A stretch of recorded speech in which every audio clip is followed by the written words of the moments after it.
What role does sacrifice play in God's religion? In a prayer, Bahá'u'lláh wrote, "Glory be to thee, O my God! But for the tribulations which are sustained in thy path, how could thy true lovers be recognized? And were it not for the trials which are borne for love of thee, how could the station of such as yearn for thee be revealed? Thy might beareth me witness. The companions of all who adore thee are the tears they shed, and the comforters of such as seek thee are the groans they utter, and the food of them that haste to meet thee is the fragments of their broken hearts." In order to understand the reality of sacrifice, let's consider the crucifixion and death of Jesus Christ. It is true that he sacrificed himself for our sake. What is the meaning of this? When Christ appeared, he knew that he must proclaim himself in opposition to all the nations and peoples of the earth. He knew that mankind would arise against him and inflict upon him all manner of tribulations. There is no doubt that one who put forth such a claim as Christ announced would arouse the hostility of the world and be subjected to personal abuse. He realized that his blood would be shed and his body rent by violence. Notwithstanding his knowledge of what would befall him, he arose to proclaim his message, suffered all manner of tribulation and hardship from the people, and finally offered his life as a sacrifice in order to illumine humanity. He gave his blood in order to guide the world of mankind. He accepted every calamity and suffering in order to guide men to the truth. Had he desired to save his own life, and were he without wish to offer himself in sacrifice, he would not have been able to guide a single soul. There was no doubt that his blessed blood would be shed and his body broken. Nevertheless, that holy soul accepted calamity and death in his love for mankind. If you plant a seed in the ground, a tree will become manifest from that seed. The seed sacrifices itself to the tree that will come from it. The seed is outwardly lost, destroyed, but the same seed which is sacrificed will be absorbed and embodied in the tree, its blossoms, fruit, and branches. If the identity of that seed had not been sacrificed to the tree which would become manifest from it, no branches, blossoms, or fruit would have been forthcoming.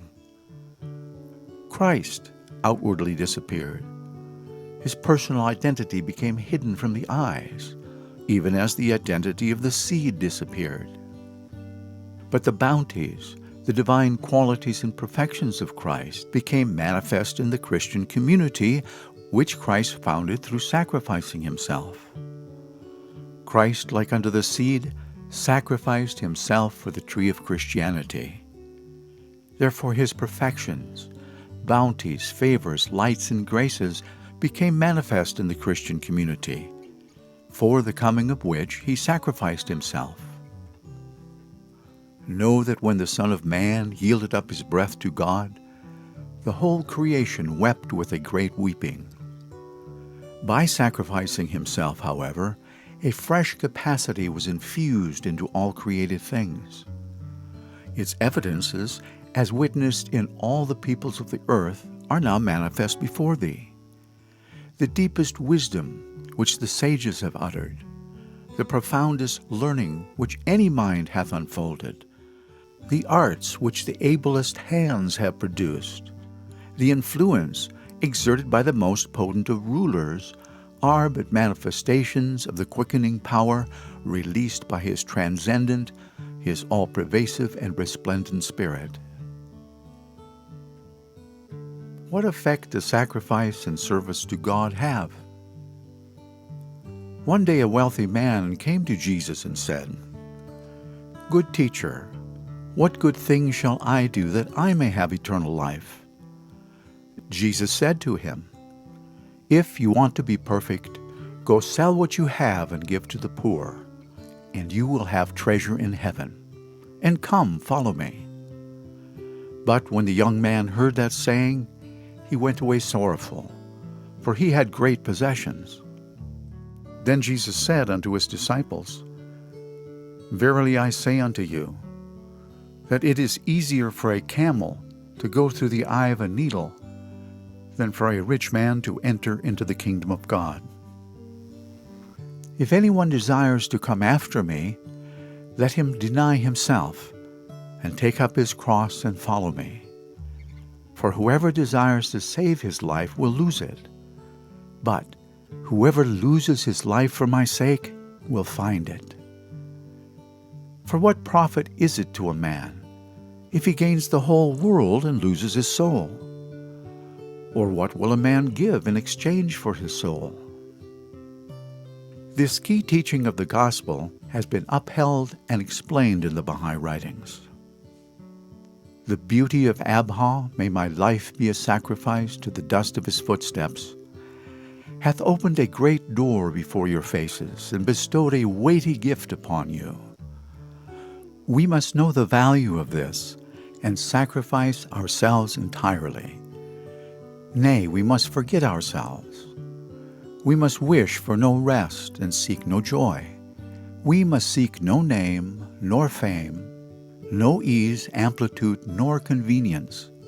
Nay, we must sacrifice everything in order that we may be clad in the kingdom of immortality. Self-sacrifice means to subordinate this lower nature and its desires to the more godly and noble side of ourselves. Ultimately, in its highest sense, self-sacrifice means to give our will and our all to God to do with as He pleases. Then He purifies and glorifies our true self until it becomes a shining and wonderful reality. The effect of the Bab's sacrifice. Rejoice, for both I and Qudus will be slain on the altar of our devotion to the King of Glory. The blood which we are destined to shed in His path will water and revive the garden of our immortal felicity. The drops of this consecrated blood will be the seed out of which will arise the mighty tree of God, the tree that will gather beneath its all-embracing shadow the peoples and kindreds of the earth. After his son's death, the Bab prayed, "O my God, my only desire, grant that the sacrifice of my son, my only son, may be acceptable unto thee. Grant that it be a prelude to the sacrifice of my entire self in the path of thy good pleasure.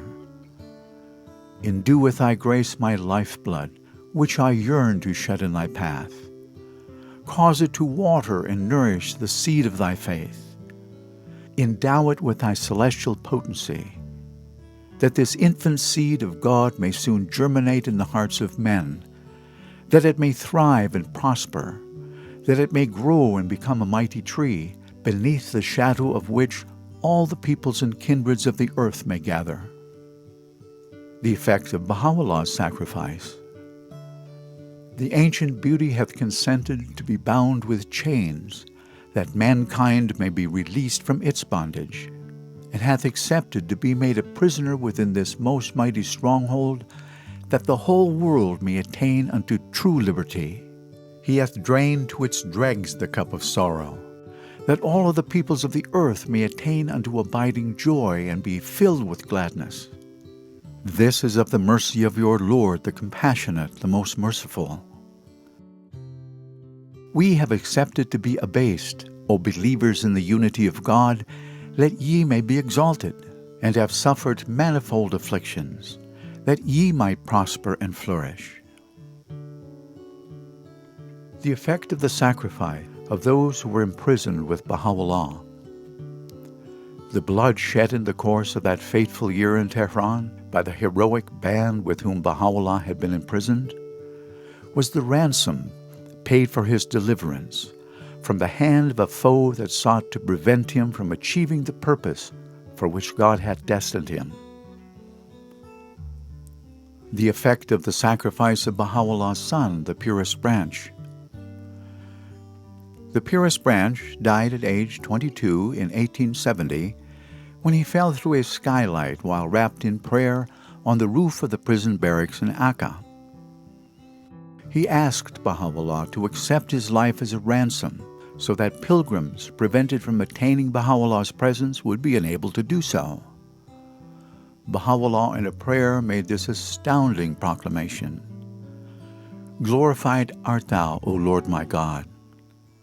Thou seest me in the hands of mine enemies, and my son blood-stained before thy face, O thou in whose hands is the kingdom of all names.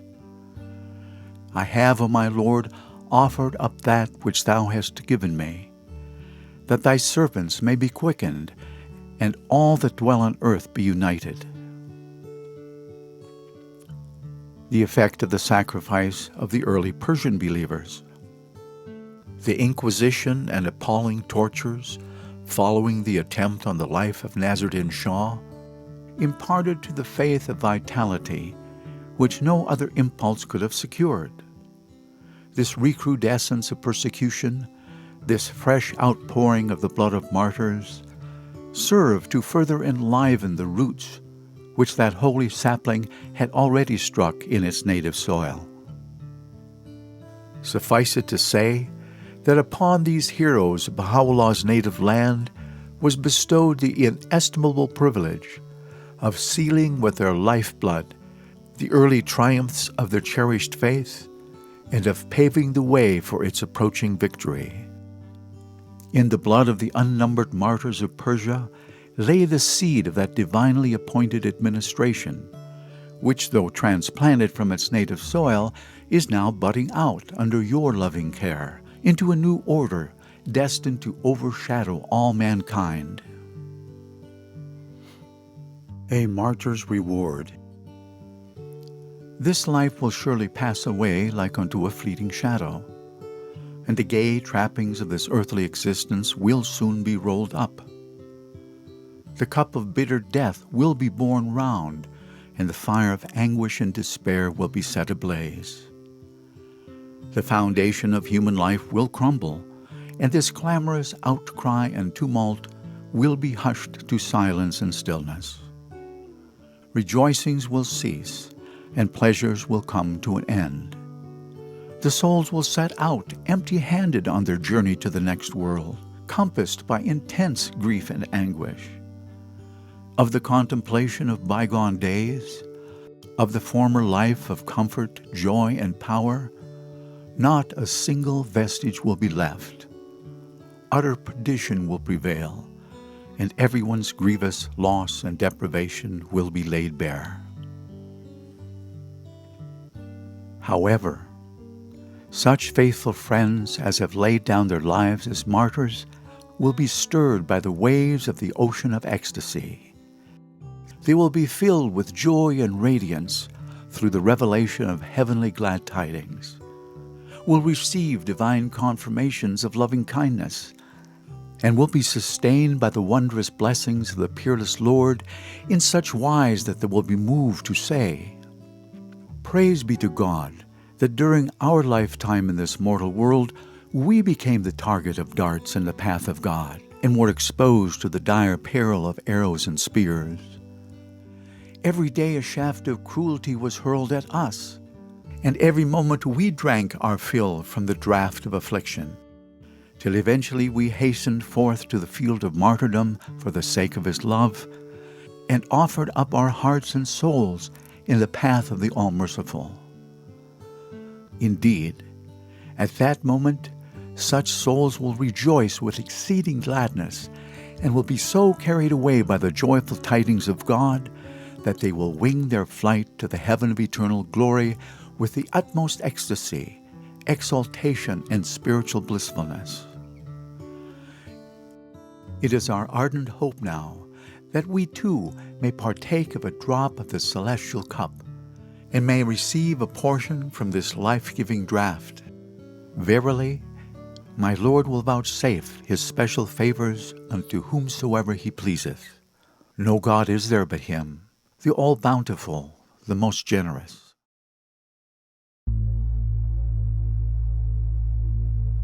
Soon will all that dwell on earth, soon will all that dwell on earth be enlisted under these banners, be enlisted under these banners. Soon will all that dwell on earth, soon will all that dwell on earth be enlisted under these banners, be enlisted under these banners.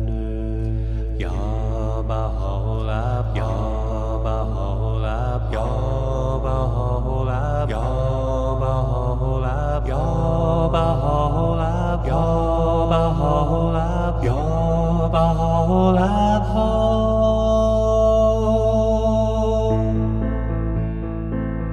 Soon will all that dwell on earth, soon will all that dwell on earth be enlisted under these banners, be enlisted under these banners. Soon will all that dwell on earth, soon will all that dwell on earth be enlisted under these banners, be enlisted under these banners. Ya Bahá'u'lláh, Ya Bahá'u'lláh, Ya Bahá'u'lláh, Ya Bahá'u'lláh, Ya Bahá'u'lláh, Ya Bahá'u'lláh, Ya Bahá'u'lláh.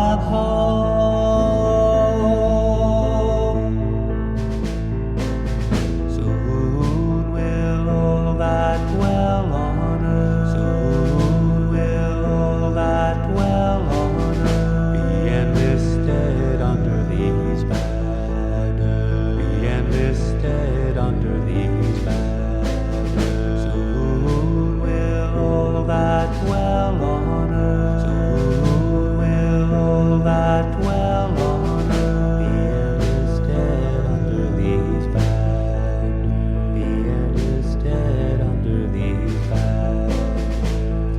Ya Bahá'u'lláh, Ya Bahá'u'lláh, Ya Bahá'u'lláh, Ya Bahá'u'lláh, Ya Bahá'u'lláh, Ya Bahá'u'lláh, Ya Bahá'u'lláh.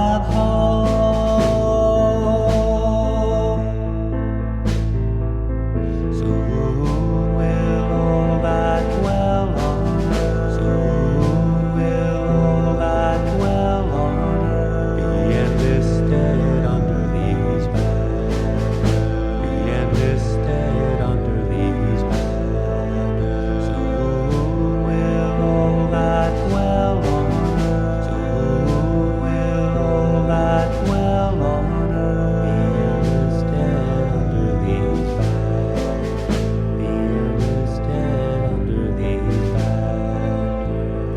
Ya Bahá'u'lláh, Ya Bahá'u'lláh, Ya Bahá'u'lláh, Ya Bahá'u'lláh, Ya Bahá'u'lláh, Ya Bahá'u'lláh, Ya Bahá'u'lláh.